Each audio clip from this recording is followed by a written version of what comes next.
So, all right. First things first, I have to ask, since we are the doctors, how and when did you decide to become a vegan?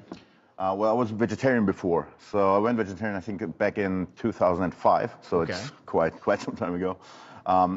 It was just mainly ethical considerations. I always loved animals, and at some point I just realized that I was putting a lot of time and energy in, rescuing wildlife and trying to help some animals. And at the same time I was eating other animals.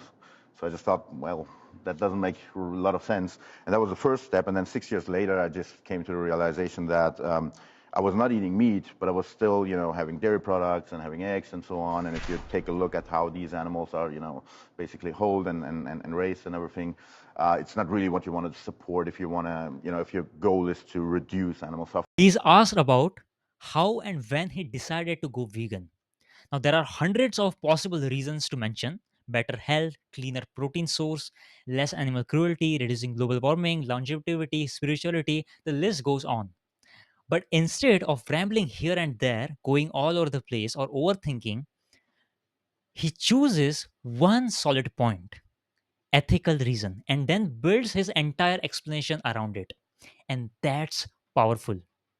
That is a genius way to communicate. When you speak within one clear framework, one key idea, your message becomes much more sharper, easier to remember, and more persuasive. You avoid dilution, and your audience walk away knowing exactly what you stand for. And here is why that works so well. When you focus on one clear idea, three things happens. One, your message becomes easier to follow. Second, you sound decisive and confident and not confused. And third, the audience actually remembers what you said, because people don't remember the list, but they remember clarity. When your answer revolves around one central theme, it sticks. So the lesson here is, don't try to sound smart by giving every possible reason, every possible point, every piece of information, but sound clear by giving just one powerful reason to your answer and then build depth around it.